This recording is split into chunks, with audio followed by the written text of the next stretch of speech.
ongelooflik is dit nie om die voorreg te kan hê om die Here se naam groot te maak. En soos ons sing, is dit asof ek ervaar, dis asof ons 'n glimlag op die Here se gesig bring. Hy woon in die lofsange van sy volk. En hoe lekker is dit om te weet dat ons hom kan behaag met ons lofsang. Ons het nie baie om te gee nie, ons het eintlik amper niks om vir hom te gee nie, soos ons gesing het. Maar ons kan hom aanbid en ons kan vir hom eer bring, want hy is waardig. Alle eer en alle lof en alle heerlikheid behoort aan hom alleenlik. So dit is vir my vandag 'n voorreg om vir julle die woord te bring. En toe Nolan vir my vra of ek nou vandag sal preek, want dit was 'n besige week vir hulle, toe wil die vlees in my opstaan en sê, maar wat gaan ek nou sê? Na 'n week wat die Heilige Gees kragtig gewerk het, na 'n week wat ons elke aand eintlik amper so bederf is met fenominale woordleiding, mense wat al jare 'n pad met die Here stap, wat hulle hart net met ons kom deel het, wat sê ek nou? En dit is wat die Heilige Gees vir my sê, maar luister, dis my woord. Dis nie jy nie. My woord is kragtig. My woord sal nooit 'n einde bereik nie. Dit is so diep en het soveel binne-in toegesluit amper, dat dit net nooit uitgeput sal raak nie. En ek sal jou gebruik. En daarom is ek dankbaar vir die geleentheid om vandag gebruik te kan word om sy woord te bring. En mag die woord 'n impak in jou hart hê en mag die Heilige Gees die naprediker van die woord wees en mag ons uitgaan en nie net die woord wat ons in hierdie week gehoor het nie, maar die woord wat ons vanoggend hoor, mag ons dit gaan leef in die wêreld daar buite. So, na hierdie week voel ons is amper op 'n high, soos wat Peer gesê het. Dit is lekker om nou weer terug te kom na hierdie week en ons het baie dinge gehoor en ons sien uit na wat die Here in 2026 gaan doen. Maar ek wil vir jou vra, wat nou? Ons het nie maandag kerk nie, ons het nie dinsdag kerk nie, ons begin nou klaarmaak met die jaar, ons gaan op vakansie. Wat nou?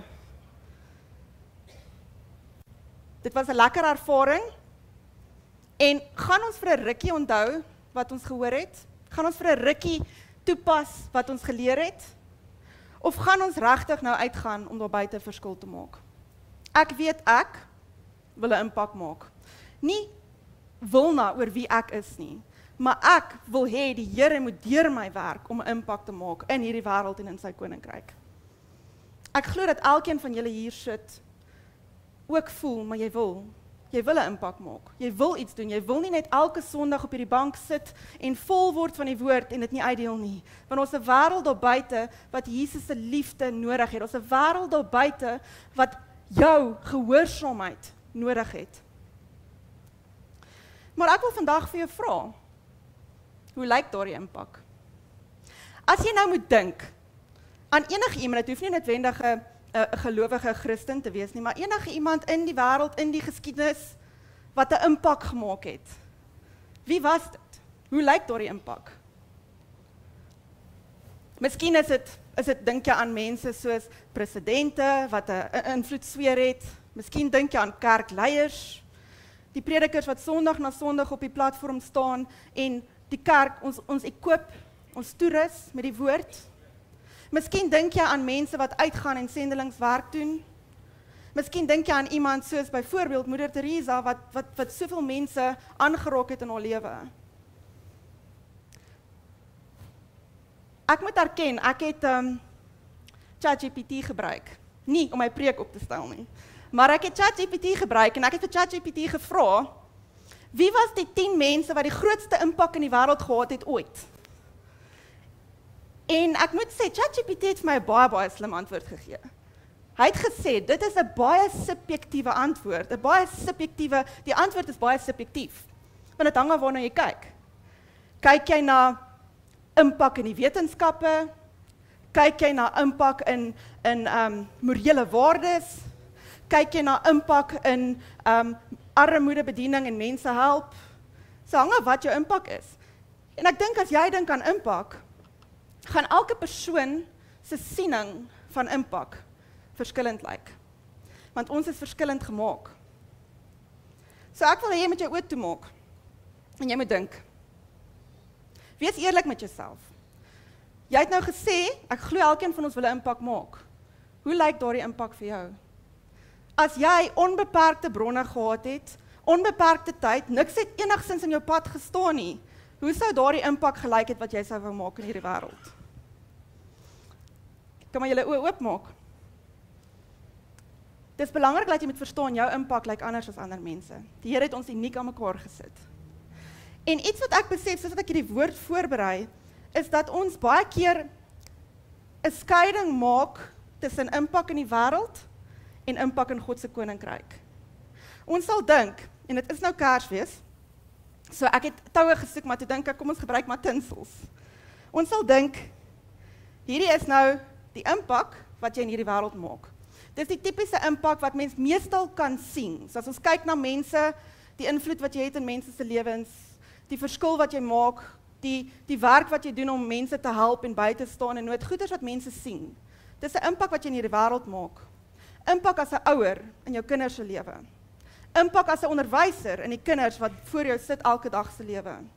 Impak in jou kollegas en die mense wat onder jou werk se lewe. Impak wat jy kan sien. 'n Groot deel van hierdie impak wat jy kan sien,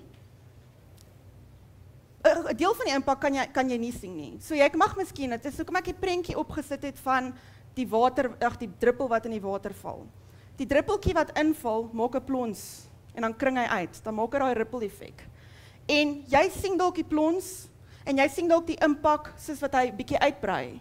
Maar daai rippels gaan aan tot jy dit amper nie meer kan sien nie. Maar jy maak nog steeds 'n impak in hierdie lewe. En dan hierdie is 'n impak in God se koninkryk. Ons sal dink dat die werk wat ek gaan doen, maandag tot Vrydag maak ek 'n impak in die wêreld, ek doen my werk, ek eer God met my werk, maar my impak wat ek in die koninkryk maak, is slegs wat ek doen as ek Sondag is, as ek vir mense bid, as ek Crossroads toe gaan. Maar 'n ding wat ons vandag moet verstaan is die impak wat jy maak, is geweef. Jy kan nie jou impak in hierdie wêreld skei van die impak in God se koninkryk nie. En julle sal sien die impak in die wêreld, ek het nou nie 'n lang genoeg tou om ewigheid uit te beeld nie, maar die impak in God se koninkryk rippel ver aan nadat jou lewe opgehou het. En ek wil gaan kyk na 2 karakters in die Bybel wat 'n impak gemaak het. Hulle het 'n impak in hierdie wêreld gemaak, maar hulle het terselfdertyd 'n impak in God se koninkryk gemaak. En ons baie, ek dink jy het dalk gedink aan Bybelkarakters toe ek vir jou vra wie 'n impak gemaak. Maar vandag wil ek spesifiek gaan kyk na Daniël, is een van die karakters. Nou Daniël het in Juda gebly en in daardie tyd het Babel die koninkryk van Juda oorweldig en hulle het ballinge, hulle het van die Israeliete weggevoer in ballingskap na Babel toe. Daniël was deel van daardie eerste groep van mense wat in ballingskap weggevoer is. En op daardie stadium was koning Nebukadneser die koning van die Babiloniese ryk. En ek gaan net lees uit Daniël 1 vers 3 tot 6. Hy het 'n hele boek, 'n fenominale boek. Terwille van tyd gaan ons nou nie vandag die hele boek lees nie, ek gaan net stukke uittrek. Ek lees vanaf vers 3, Daniël 1. Daarop het die koning aan Aspenas, die owerste van sy hofdienaars, bevel gegee om uit die kinders van Israel, uit die koninklike geslag, sowel as uit die edeles te bring, jong seuns aan wie geen enkele liggaamsgebrek was nie, maar wat mooi van aansien was, en vernuftig in allerhande wysheid, en in besit van kennis en insig in wetenskap, en wat bekwaam was om in die paleis van die koning te dien, en om hulle die skrif en die taal van die Chaldeërs te leer. En die koning het vir hulle 'n daaglikse porsie bestem uit die spys van die koning en van die wyn wat hy gedrink het, en hulle het so 3 jaar lank, om hulle so 3 jaar lank op te voed, sodat hulle aan die einde daarvan voor die koning kon dien. En onder hulle was uit die kinders van Juda, Daniël, Hanania, Misael en Asaria. Nou ons ken die storie van Daniël, hoe hy geweier het om die spys van die koning te drink, en God het vir hom guns gegee by die hofdienaar, en hulle het op die ou end net water en groente geëet, en hulle het soveel beter gelyk as die res van die mense wat die koning se spys geëet het, en so het hy vir 3 jaar 'n proses van voorbereiding deurgegaan om voor die koning te kan dien. Nou gaan ek lees vanaf vers 17. En hierdie 4 jong seuns, God het aan hulle wetenskap en verstand in allerhande geskrifte en wysheid gegee. Ook het Daniël verstand gehad van allerhande gesigte en drome. En aan die einde van die dae wat die koning vasgestel het om hulle in te bring, het die owerstes van die hofdienaars hulle voor Nebukadneser gebring. En die koning het met hulle gespreek, en onder hulle almal is daar niemand gevind soos Daniël, Hanania, Misael en Asaria nie. So het hulle dan voor die koning gedien, en in enige saak van wyse insig waarin die koning hulle ondervra het, het hulle bevind dat hulle al die geleerders en besweerders in sy hele koninkryk 10 maal oortref het. So hierso is Daniël, hy is eintlik 'n gevangene, hy is in gevangenskap en ballingskap weggevoer, hy is in 'n vreemde land. Hy word gekies om te dien in die koning, hy het 'n spesifieke invloedssfeer gekry, en daar eer hy God in wat hy doen. Hy het nie vir een oomblik van God al wegbeweeg nie, hy het hom aanhou dien in die moeilike omstandighede, en hy het so uitgeblink, God het hom soveel guns gegee, dat hy en sy vriende, almal anders 10 keer oortref het in die koninkryk. Dan 'n paar hoofstukke verder, en 'n paar konings verder. In Daniël se tyd, hy het Nebukadneser gedien, toe vir Belsasar, en toe kom Darius, en toe laaste Kores. Hy het die res van sy lewe in ballingskap deurgebring, hy het nooit weer terug huis toe gegaan nie. Maar in Daniël 6, lees ons van Daniël, en ons lees iets van sy karakter. Daniël 6 vers 1 tot 4. En Darius die Meder, was 62 jaar oud, toe hy die koningskap ontvang het. Dit het Darius behaag om oor die koninkryk 120 landvoogde aan te stel, wat in die hele koninkryk sou wees. En oor hulle 3 ministers, van wie Daniël een was, aan wie die landvoogde rekenskap moes gee, sodat die koning nie sou skade ly nie. Toe het hierdie Daniël bo die ministers en die landvoogde uitgemind, omdat 'n voortreffelike gees in hom was. Daarom was die koning van plan om hom oor die hele koninkryk aan te stel. So hierdie Daniël dien 'n vreemde koning in 'n vreemde land, maar hy het 'n voortreffelike gees in hom. Die Engelse vertaling praat van 'n excellent spirit. Hy het besluit, ten spyte van my omstandighede, die feit dat ek weggevoer is, ek moet 'n vreemde koning dien. Wie van ons sou regtig gesê het, ek gaan hierdie koning met oorgawe dien, hy is my vyand. Daniël het 'n excellent spirit gehad, en hy het die koning met oorgawe gedien, en God geëer in wat hy gedoen het. En die koning het dit raak gesien, en die koning wou hom oor meer aanstel, en sy excellent spirit het gemaak, dat hy een van die top 3 heersers in die koninkryk was, naas die koning. Hy was verantwoordelik vir 120 mense onder hom, wat na die volk moes omsien, en belasting en goed moes invorder. So sy excellent spirit het hom gevat van 'n plek waar hy net 'n invloedssfeer gehad het met die hofdienaar en sy medemense wat saam opleiding moes kry, na 'n plek wat hy voor konings gesit het. En toe, natuurlik het die mense jaloers geraak, en hulle wou van Daniël ontslaa raak, want hy was 'n bedreiging, hy was beter as hulle. En hulle het gaan fout soek, hulle het in sy kas gaan krap vir geraamtes, en hulle het nie 'n enkele geraamte gekry in sy kas nie, so 'n voortreffelike gees het hy gehad. En toe het hulle die een ding wat hulle kon identifiseer, wat hulle teen hom kon gebruik, gevat, en dit was sy geloof in God. En hulle het gesê, as ons hom op een manier moet kry, dan is dit deur sy geloof, en dit is die enigste ding wat ons kan gebruik. En hulle het die koning gekil, en hom 'n wet laat onderteken, wat sê dat vir 30 dae moet almal die koning alleenlik aanbid. Hulle mag niemand, geen ander God aanbid nie. En wat vir my interessant was, is Daniël se reaksie. Hy was eintlik in 'n mate bietjie hardkoppig, maar in 'n goeie manier, laat ek dit so stel. So ons lees in Daniël 6 vers 11, wat het Daniël gedoen toe hy hiervan gehoor het? Hy het hierdie uitmuntende gees in hom gehad. En toe Daniël verneem dat die bevelskrif geskrywe was, het hy in sy huis gegaan. En hy het in sy boopkamer vensters gehad wat oop was in die rigting van Jerusalem. En hy het 3 maal op 'n dag op sy knieë geval en gebid en lofprysinge uitgespreek voor sy God, net soos hy tevore gedoen het. Ek moet eerlikwaar sê, ek weet nie, as ek in sy posisie was, ek sou die Here aanbid het, maar sou ek dit met oop vensters gedoen het?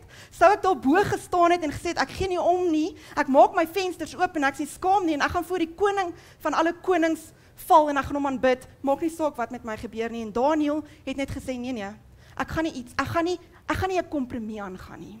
Ek gaan aanhou om te doen wat ek gedoen het, ek gaan doen wat reg is, maak nie saak of mense dit sien nie. Juis, dink ek, sodat mense dit kon sien, het hy daar lig geskyn. En Daniël is toe nou in die leeukuil gegooi, en ons weet wat daai storie ken ons almal, wat gebeur het, ek glo almal ken hom, die leeu's het nie aan hom geraak nie, hy het uitgekom, die koning was verbaas oor Daniël, wat nie 'n skrapie op hom het in hierdie leeukuil nie. En wat was die uiteinde van Daniël se verhaal? God het die eer gekry, in Daniël 6 vers 26 tot 29. Toe het koning Darius aan al die volke, nasies en tale wat op die hele aarde woon geskrywe. mag julle vrede groot wees.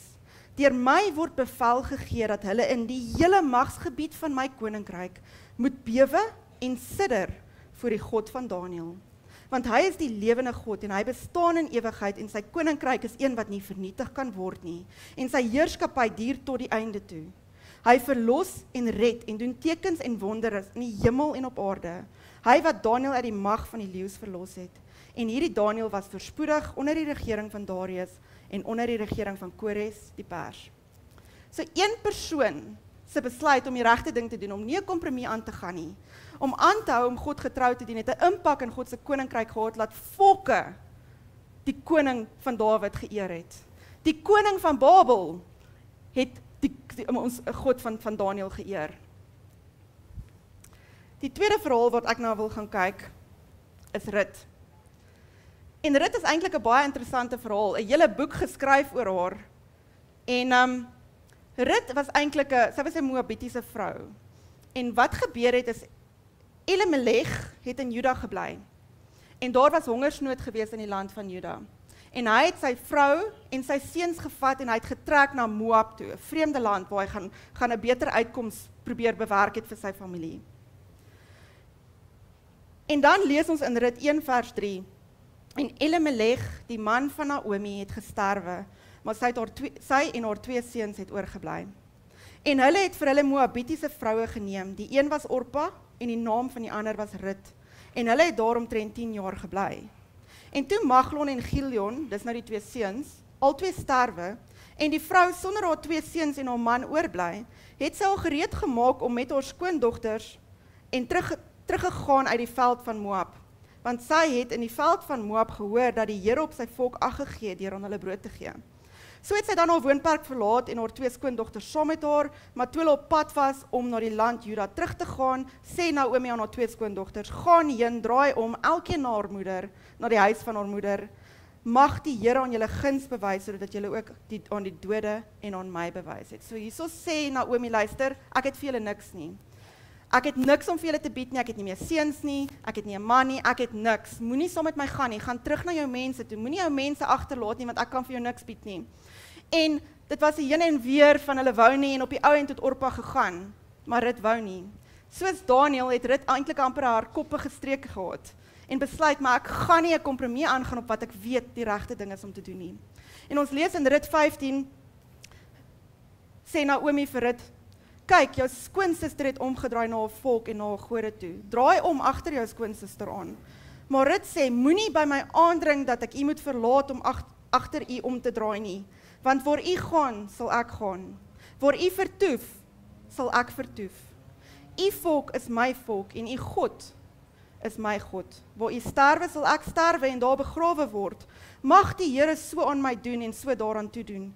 Net die dood sal skeiding maak tussen my en u. Vir hierdie Rut sê hulle, Naomi, ma, jy het niks oor nie.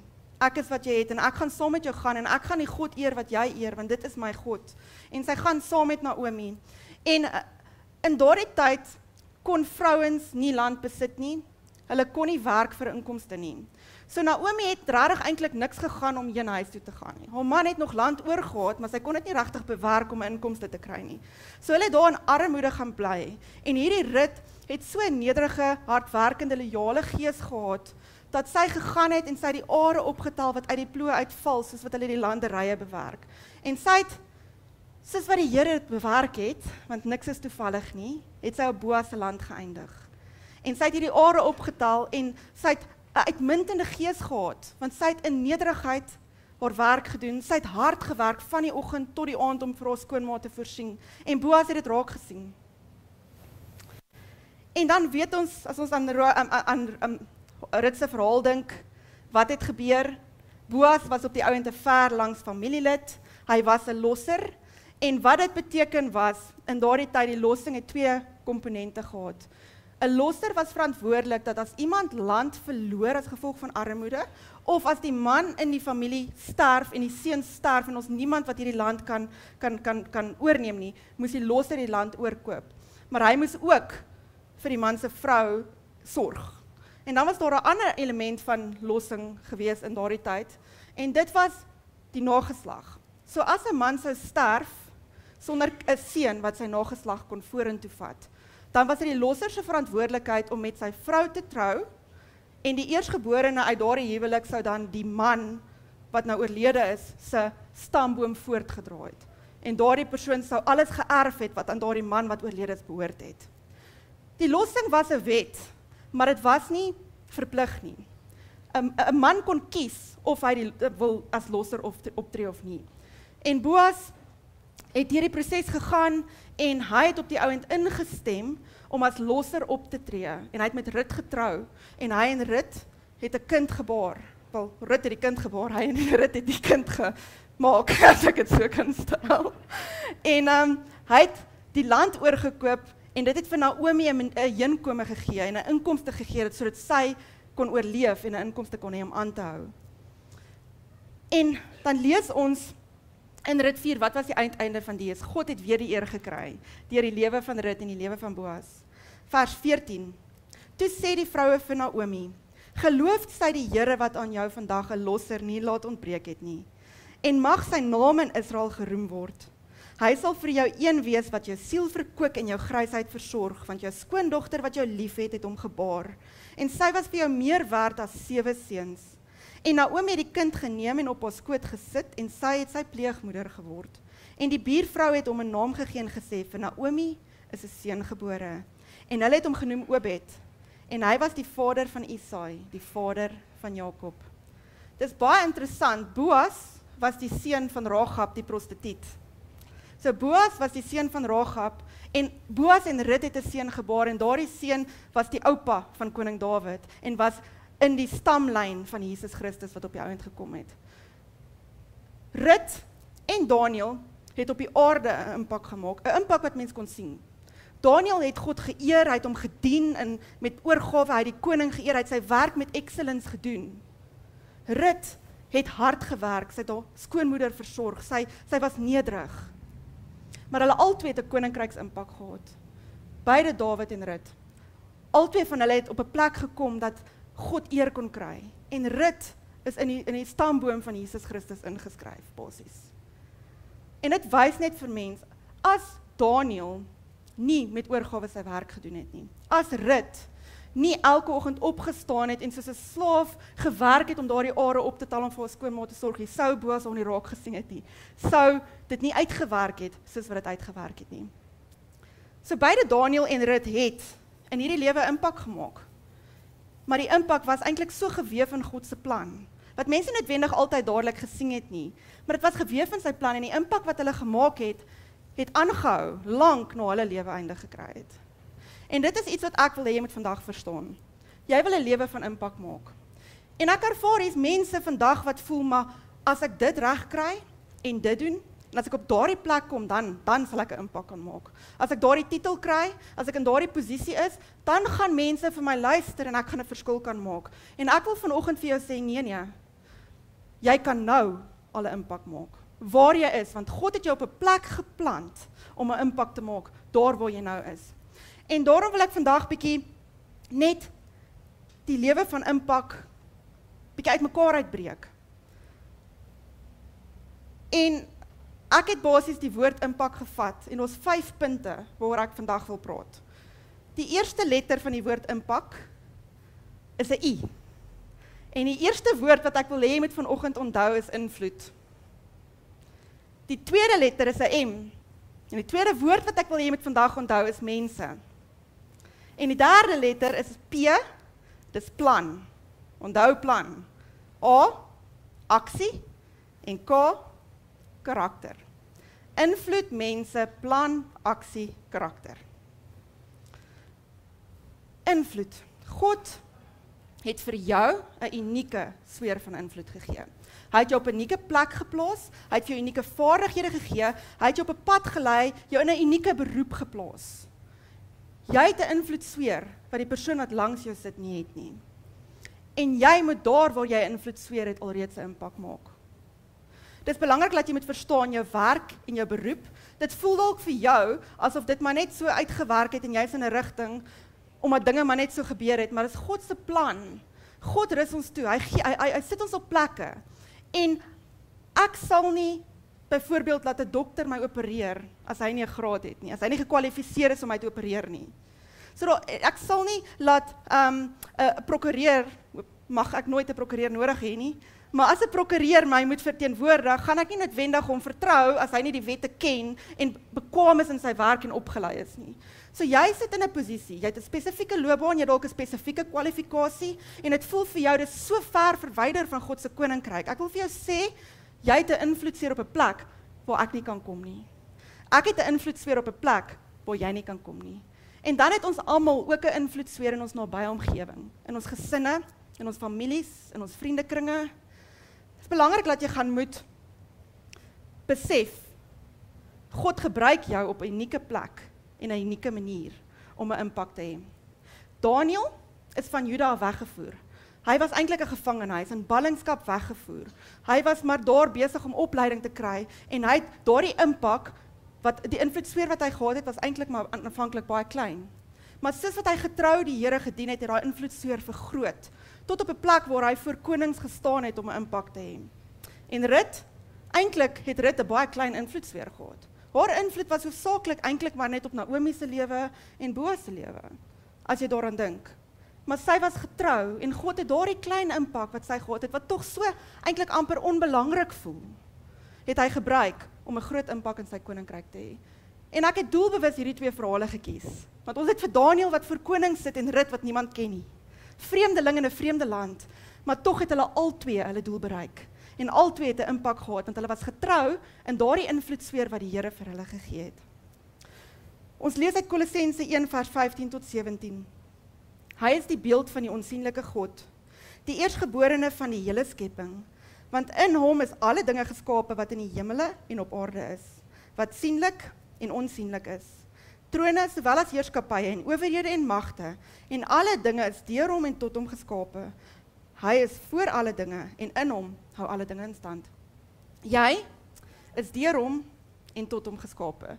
Jy is geskape om hier op aarde 'n impak te hê, sodat jy koninkryks impak kan hê vir sy koninkryk. Die tweede letter van impak is mense.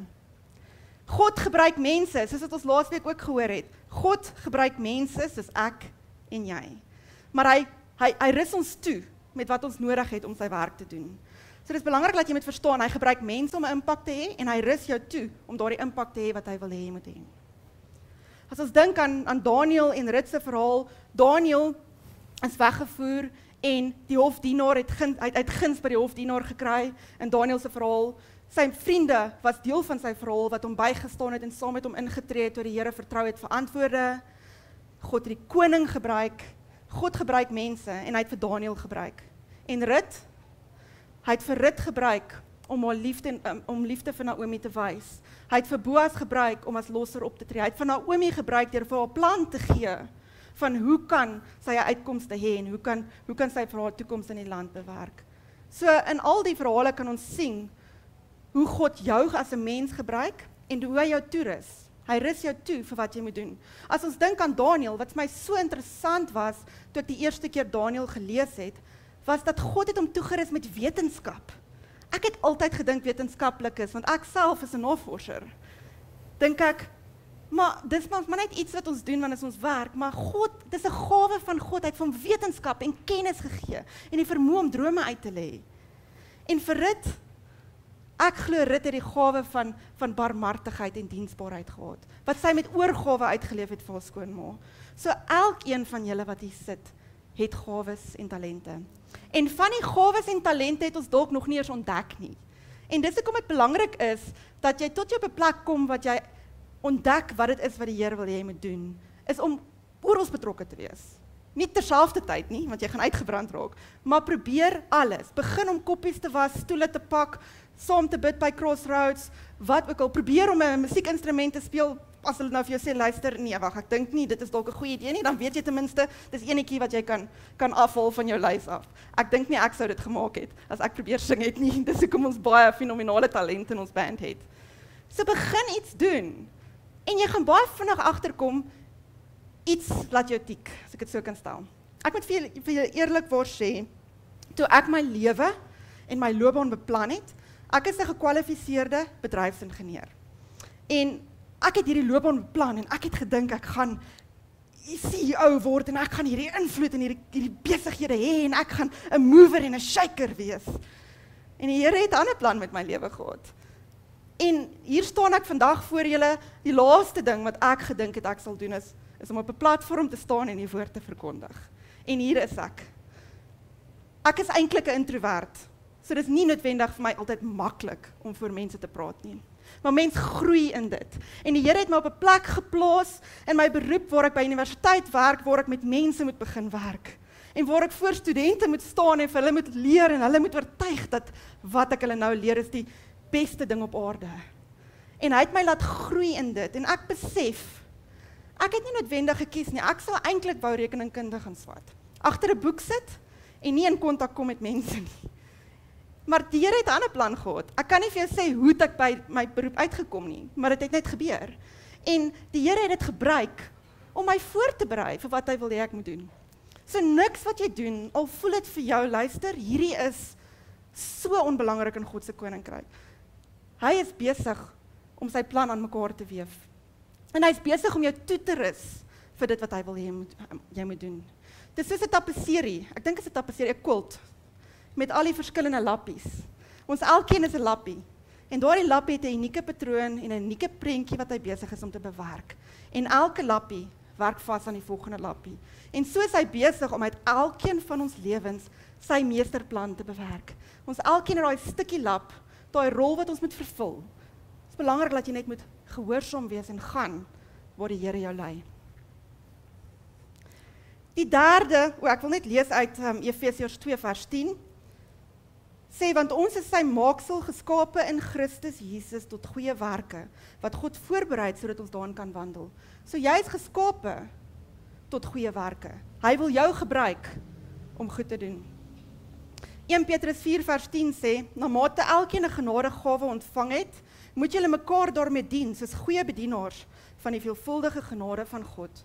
Ons het geleer, ons elkeen het gawes, maar dit help nie, jy hou dit vir jouself nie. Hierdie geskenk wat jy kry as gawes en talente, is nie 'n geskenk wat jy oopmaak en vir jouself hou nie. Dit is 'n geskenk wat jy oopmaak en teruggee en sê, Here, ek gee terug vir U. Nie omdat ek ondankbaar is nie, maar ek gee terug in die wêreld van ons mense wat gered moet word. Dit is mense wat wag vir jou gehoorsaamheid. Ons iemand se redding wat staan agter jou gehoorsaamheid. En dit is belangrik dat ons daardie gawes wat ons gekry het moet gebruik om mekaar hier toe te rus en te ondersteun, maar ook om daar uit te gaan en 'n verskil en 'n impak in die wêreld te maak. 2 Korintiërs 3 vers 5 tot 6 sê, uit onsself is ons nie in staat om iets te bedink asof dit uit onsself kom nie. Ons bekwaamheid kom van God, wat ons bekwaam gemaak het om bedienaars van 'n nuwe verbond te wees. Nie van die letter nie, maar van die Gees. Die letter maak dood, maar die Gees maak lewend. Niks wat jy doen, kom uit jouself nie. Jy doen dit absoluut met die toerusting en die leiding en die hulp van die Heilige Gees. En dit is belangrik dat jy dit moet verstaan. Jy voel dalk nie gekwalifiseer nie. Jy voel dalk nie soos die regte persoon vir hierdie werk wat die Here wil hê jy moet doen nie. Kom aan die einde van jouself. Want as jy terugstaan, dis dan wanneer die Here kom en deur jou kragtig werk. Ons kan dit nie op ons eie doen nie. Dan die volgende letter van impak is plan. God het 'n plan, maar jy moet 'n plan hê. Jy moet 'n plan hê, maar dit is belangrik dat jou plan in lyn met God se plan en visie moet wees. Dit is belangrik dat jy moet verstaan wat die Here van jou wil hê. En as jy op 'n plek is wat jy sê, maar ek weet nie wat hy van my wil hê nie, wil ek vir jou sê, dit is belangrik om tyd in sy woord te spandeer. Sy woord is fenomenaal. Sy woord is vol van opdragte en duidelikheid oor wat sy plan vir my en jou lewe is. Die plan wat hy het om sy koninkryk te gaan uitbrei. Die plan wat hy het om goeie ambassadeurs van sy koninkryk te wees, om liefde uit te strol. Dit is baie goed waarmee jy alreeds kan begin, wat jy weet in lyn is met God se plan. Maar dan is daar ook daardie dimensie wat jy in jou binnekamer moet ingaan en moet groei in jou verhouding met die Here, wat hy vir jou gaan openbaar, stappie vir stappie, stukkie vir stukkie, waar moet jy gaan. En jy gaan nie noodwendig altyd die vol prentjie hê nie, maar jy gaan weet waantoe jou volgende tree moet gaan. Maar dit is belangrik dat jy moet verstaan, jou planne moet sy planne wees. Sy planne eerste en jy moet daarbey inskakel en daarmee belyn. Spreuke 16 vers 1 tot 3 sê, die planne van die hart is van die mens, maar die antwoord van die tong kom van die Here. Al die weë van 'n man is suiwer in sy oë, maar die Here toets die geeste. Laat jou werke aan die Here oor, dan sal jou planne uitgevoer word. Alles het die Here gemaak vir sy doel, ja ook die goddelose vir die dag van onheil.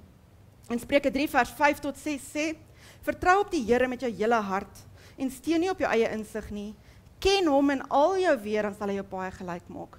Dit is belangrik dat jy nie moet hom ken. Dis nie net terloops, Here, ek het nou hierdie plan en ek gaan dit nou doen, neem net kennis nie. Dis nie die ken waarvan ons leer in die woord nie. Die ken waarvan ons leer in die woord is, raadpleeg hom, vra hom en luister. Partykeer het ons baie goeie idees. Hulle sê mos 'n good idea is not necessarily a God idea. So dit is belangrik dat jy moet verstaan, dit is dalk 'n goeie idee. Maar wat sê die Here? Ken hom en luister, gehoorsaam hom, dan gaan jou paai gelyk gemaak word. Dan gaan jy begin wandel in die pad wat hy wil hê jy moet wandel. Maar ons kan slegs sy plan ken as ons in verhouding met hom is en as ons tyd in sy woord spandeer. Psalm 143 vers 10 sê, leer my om u wil te doen, want u is my God. Laat u goeie gees my op 'n gelyk pad lei. Jy leer om God se wil te doen, deur meer tyd saam met hom te spandeer en meer soos hy te word in jou geestelike groei en wandel. Dan leer jy meer sy wil ken. En Psalm 119 vers 105 sê, u woord is 'n lamp vir my voet, 'n lig vir my pad. Dis nie 'n spotlight wat kilos ver vooruit skyn nie. Partykeer is die lig net hier. Partykeer moet jy net hier voor weet wat die volgende tree is wat jy moet gee, in lyn met God se woord. So sy woord is ons rigting en ons leiding. Die volgende woord, die tweede laaste letter van impak, is aksie. Is jammer om vir jou te sê, maar jy gaan nie 'n impak kan maak as jy niks doen nie. Jy gaan iets moet doen. Jy gaan aksie moet neem.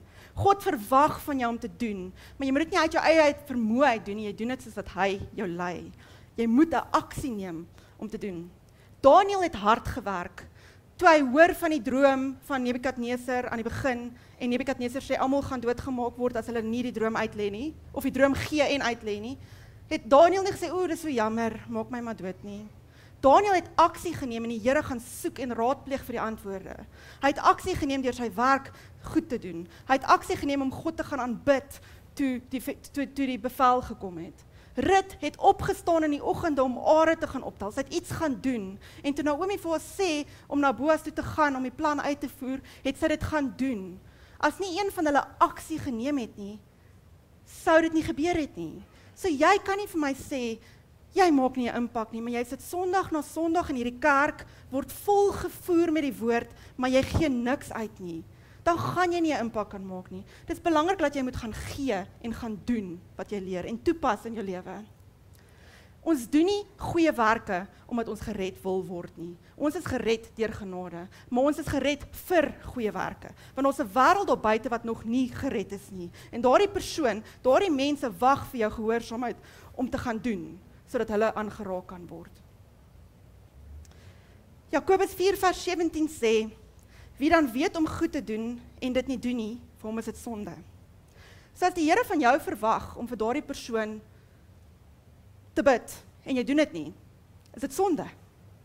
Dit beteken nie as hy van my verwag om te bid en ek doen dit nie, is dit sonde. Dit is nie sonde vir hom nie, want dit is nie sy opdrag nie, dit is my opdrag. So dit wat hy wil hê jy moet doen, as jy dit nie doen nie, is dit sonde. Maar hoe weet ek wat om te doen? En dit is waar dit belangrik is dat jy God se plan moet begin leer ken. En ons gaan nie sy plan volkome kan ken nie, want hy sien alles, hy is alwetend, ons sien stukkies. Maar jy kan hom soek, dag na dag, in jou wandel, en hom vra, maar wat nou? Wat wil u ek moet nou doen? Jakobus 1 vers 22 tot 25 sê, en word daarders van die woord, en nie net hoorders wat julle self bedrieg nie. Want as iemand 'n hoorder van die woord is en nie 'n dader nie, dis soos 'n man wat sy natuurlike gesig in 'n spieël sien, want hy sien homself en gaan weg en vergeet dadelik hoe hy gelyk het. Maar hy wat diep insien in die volmaakte wet van die vryheid en daarby bly, hy sal, omdat hy nie 'n vergeetagtige hoorder is nie, maar 'n dader van die werk, gelukkig wees in wat hy doen. Moenie soos iemand wees wat in 'n spieël kyk nie. Ek dink in die oggend as mens wakker word en mens kyk in die spieël, wil jy dalk vergeet hoe jy gelyk het. Maar dit is belangrik dat jy nie moet vergeet nie. Jy moet nie vergeet wat jy geleer het en wat jy gehoor het nie. Jy moenie 'n vetgevoerde Christen wees nie. Want wat jy kry, jy moet vol wees van die woord sodat jy kan uitdeel. Maar jy kan nie net inneem nie, want as ons kyk na die vloei van water, goed wat 'n invloei het, maar nie 'n uitvloei nie, die water raak oud na ruk. Jy moet 'n uitvloei hê, jy moet gee, jy moet impak neem, want dit is die wil van God. En dan die laaste letter van impak is karakter. Jy moet alles wat jy doen, of dit nou is, om vir studente klas te gee soos ek, en of dit nou is om werknemers te bestuur, of dit nou is om huise te bou, mure te verf, om in besighede te werk, om solarpanele te installeer. Wat ook al jy doen, moet jy doen met die karakter wat van ons verwag word, die vrug van die Gees. Doen alles wat jy doen, soos Daniel, met 'n excellent spirit, want net deur dinge te doen, met 'n excellent spirit, gaan jy klaar 'n impak hê in die mense om jou se lewe. Sonder dat jy 'n woord gesê het oor God se koninkryk, het jy alreeds 'n impak. En hoe lyk daardie karakter? En die antwoord lê in die vrug van die Gees. Jou mate van geestelike wandel lê nie in jou talente en jou gawes nie. Jou groei en jou mate van geestelike wandel lê in hoeveel die gawes in jou lewe geopenbaar word. En dit is belangrik dat ons moet verstaan dat die gawes van die Gees is nie iets wat ons hard moet probeer doen nie. 'n Appelboom besluit nie vandag, ek gaan hard probeer om 'n appel te maak nie. Dit gebeur natuurlik.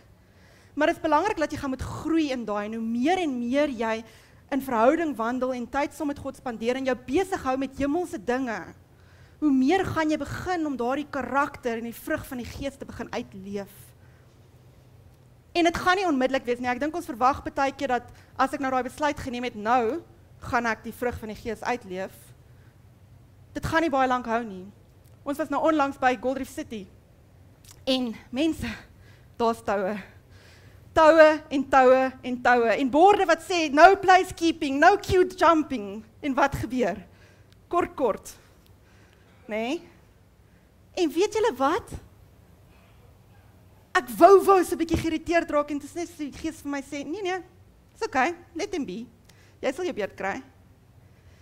En kom ek agter, maar ja, ons vlees wil opstaan en soms kry dit die oorhand. Maar ons het die Heilige Gees wat ons elke dag net 'n klein bietjie meer help en 'n klein bietjie meer help. En toe ons terugry van daar af en ons sit in die ergste verkeer wat ek in 'n lang tyd gehad het, sê ek vir Richard, "Haai, ek voel nie eers geïrriteerd nie. Dit is okay, ons kan langer sit en gesels in die kar." En dit is net hoe mens groei, dit is so stelselmatige proses wat jy groei in die vrug van die Gees. Galasiërs 5 vers 22 tot 25 sê, "Maar die vrug van die Gees is liefde, blydskap, vrede, lankmoedigheid, vriendelikheid, goedheid, getrouheid, sagmoedigheid en selfbeheersing. Teen sulke dinge is die wet nie. Maar die wat aan Christus behoort, elkeen van julle glo ek, wie behoort aan Christus? Ek sien 'n paar hande, ons behoort aan Christus. Ons het die vlees met ons hartstogte en begeerlikhede gekruisig. En as ons deur die Gees lewe, laat ons deur die Gees wandel." Ons het baie in die week daarvan gehoor. Wandel deur die Gees. Moenie deur die vlees wandel nie. Maar as jy dit uit jouself uit gaan probeer doen, gaan jy elke dag moet bely. En jy gaan elke dag die pot mis. En jy gaan naderhand voel, maar ek is nie worthy nie. Want ek kan dit nie reg kry nie, want jy probeer dit self doen. Hoe meer jy hom toelaat om in jou lewe te werk, hoe meer verander hy jou karakter. En hoe meer verander hy jou optrede in situasies. Kolossense 3 vers 12 sê, "Beklee julle dan as uitverkorenes van God, heiliges en geliefdes, met innerlike ontferming, goedertierendheid, nederigheid, sagmoedigheid en lankmoedigheid." En 2 Timoteus 2 vers 15 sê, "Lê jou daarop toe om beproef voor God te stel as 'n werker wat hom nie hoef te skaam nie, want die woord van die waarheid regsny." Dit was eintlik vir my fenomenaal. Ek dink dit was Gert wat het gesê het laasweek, wat gesê het, luister, as jy op 'n plek kom wat jy nog skuldig voel oor iets wat jy verkeerd gedoen het, is jy nog okay. Maar as jy op 'n plek is wat jy nie meer skuldig voel nie, dan het jy 'n probleem. En hierdie vers van Timoteus sê net, maar Probeer om jou nie te skaam nie. Kom op 'n plek dat jy nie hoef skuldig te voel nie, deur meer en meer deur die Gees te wandel en meer sy karakter uit te bloot. Want mense sien hoe jy optree in situasies. Hulle sien hoe tree jy op as daardie persoon droog maak, of hulle sien hoe tree jy op as jy onder baie druk verkeer. En leef jy God se karakter daar waar jy is. En die belangrikste van alles is alles moet spruit uit liefde. Liefde vir mense en liefde vir God. Dan wil ek vir jou vra. Ek het vir jou gevra in die begin. Wat se impak wil jy maak? Wil jy impak maak? En ek het vir jou 'n paar vrae. Nou, een van die tegnieke wat ons in bedryfsingenieurswese gebruik om probleemanalise te doen is 5 whys. Dis is basies wat jy why vra om te sê maar hoekom is dit so? En dan kry jy nou antwoord en dan vra jy maar hoekom is dit so? En hoekom is dit so?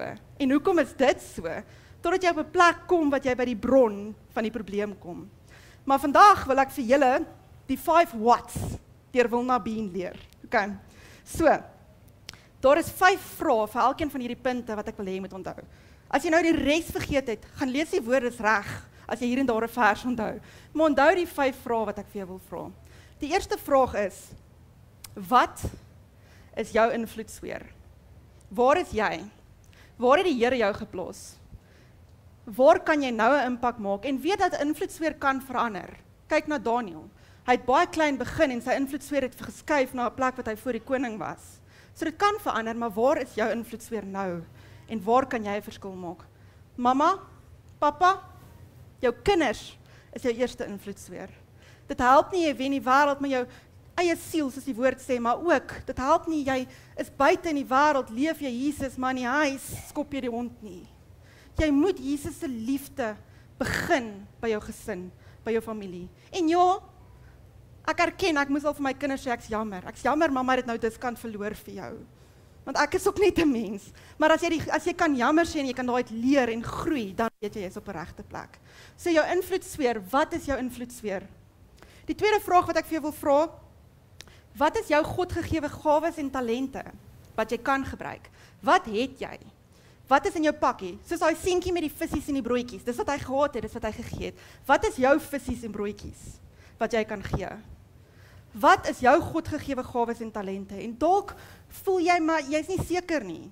Raak betrokke en jy gaan net agterkom iets laat jou hart vinniger klop. En dis die Here wat daardie passie vir iets in jou hart geplaas het. Al is dit om somme uit te werk, as dit jou hart vinniger laat klop, het hy dalk vir jou plan in wiskunde. Wat ook al dit mag wees, dit hoef nie altyd hierdie hoogheilige iets te wees in die kerk nie. Dit kan 'n daaglikse ding wees wat hy jou passie voor gegee het, wat hy wil gebruik tot eer van sy naam. Die volgende vraag vir die P wat ek vir jou wil vra is, wat is jou plan? En is dit in lyn met God se plan? Dit help nie jy gaan links as hy wil hê jy moet regs gaan nie. Jy gaan nie 'n gelykpad hê nie, jy gaan nie 'n impak hê soos wat hy wil hê jy moet maak nie. Dit is belangrik dat jou plan moet belyn met God se plan. Sy plan eerste, maar ken sy plan. En hê jy 'n plan. Die woord sê, waar nie 'n visie is nie, gaan volke ten gronde. Jy moet 'n visie hê, jy moet 'n plan hê. Maar nie jou eie plan nie. My eie plan sou, as ek gesê het, sou heeltemal anders gelyk het as wat God se plan was. En ek moet erken, ek het nie van die begin af geweet wat sy plan is nie. Ek het ook maar net stappie vir stappie, soos wat die lig gelei het, gegaan. En ek weet nie wat nog hy in storie het vir my lewe nie. Maar ek is van plan om te stap, soos wat hy my lei, waar dit ook al mag wees. En dan wil ek vir jou vra vir die volgende letter aksie. Wat kan jy nou doen om 'n positiewe impak te maak? Wat is nou in jou vermoë? En onthou, jy doen dit nie uit jouself uit nie. Wat het die God nou vir jou in jou geplaas om te kan 'n verskil maak? Soos ek gesê het, eerste impak begin by jou gesin. Daardie impak kan jy nou al maak. Maar ek wil ook vir jou vra, wat moet jy doen?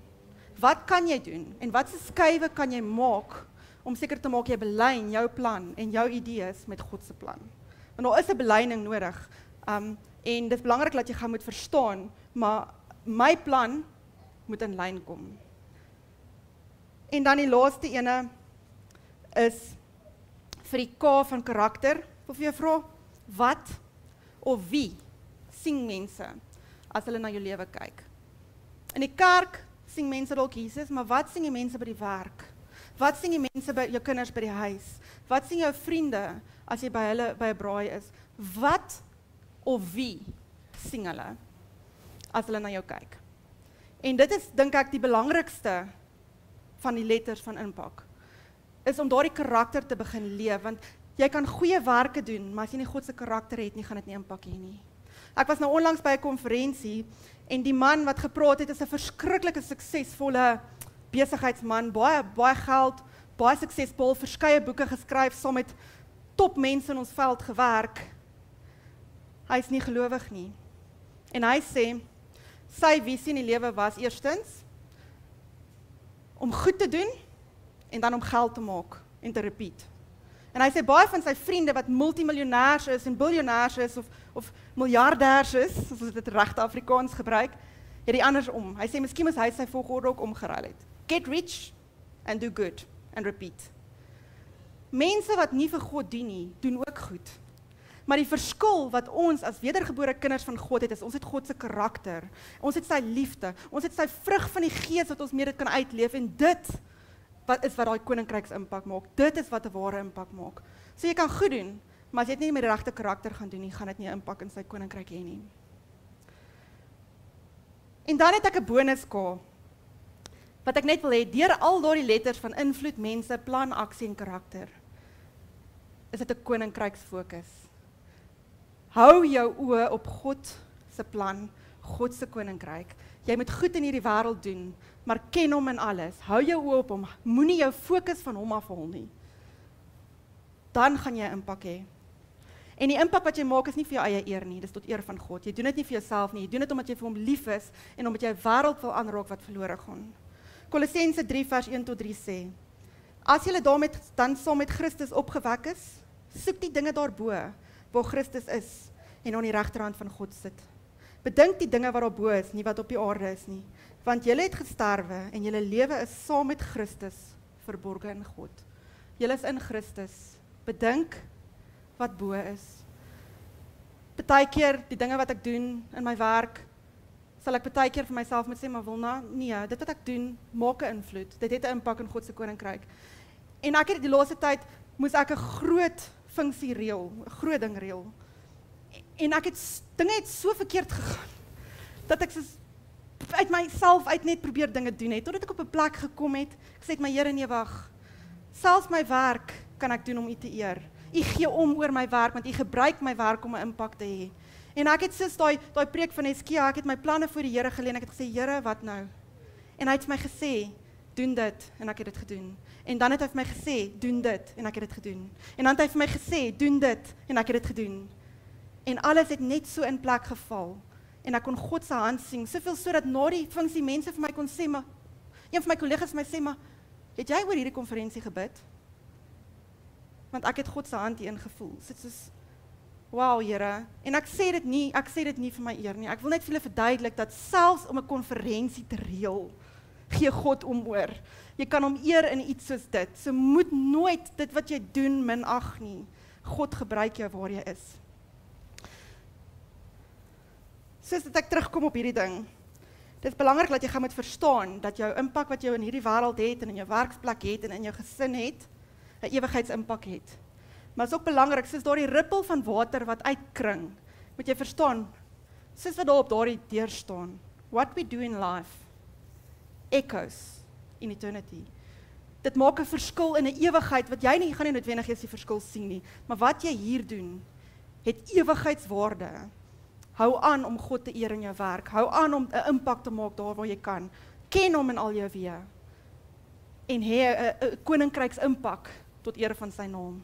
Vat nie die eer vir onsself nie. Kom ons sluit die oë.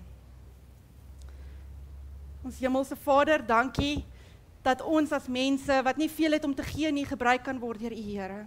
Dankie vir die Heilige Gees wat inwonend is en ons toerus en ons help en ons bekragtig. Dankie vir die woord wat vir ons 'n lig is vir ons voete, 'n lamp vir ons pad, wat vir ons lei en vir ons help elke dag met elke tree. Dankie dat U vir ons omgee, dat U omgee oor ons werk en dat U omgee oor ons gesin en dat U omgee oor elke aspek van ons lewe.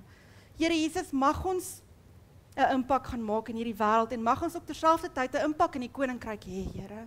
Maar mag ons die pad stap met U leiding. Mag U Gees ons toerus en ons help en ons lei. En Here Jesus, daar waar ons dalk van die pad af geklim het, wil ek vra dat U vir ons sal help en vir ons sal wys. en vir ons 'n strategie sal gee, stappie vir stappie, hoe om terug op die pad te kom wat U wil hê ons moet wees. Here Jesus, mag ons in die wêreld daar buite U karakter leef. Mag mense net na ons kyk en weet, maar ons is iets anders aan ons, Here. Die manier hoe ons optree, Here, nie tot ons eer nie, Here, maar absoluut deur U, want as ons uit onsself uit dit probeer doen, kan ons nie.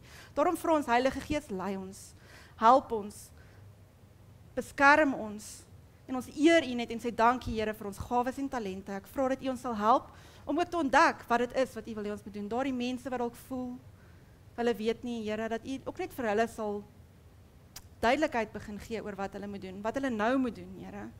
Dankie, Here Jesus, dat ons vir U kan werk. Dit is die grootste voorreg om deur die almagtige Skepper gebruik te kan word om 'n verskil te maak op aarde en 'n verskil te maak in die koninkryk, Here. Dankie dat U kies om ons as instrumente in U hand te gebruik. Ons eer U naam en ons sê net vir U dankie. Seën elke liewe persoon hier, Here. Lei ons op die pad waar ons uitgaan, dat ons daardie impak sal kan leef. Ons bid dit in die allerheiligste naam van Jesus Christus. Amen. Amen. Dankie.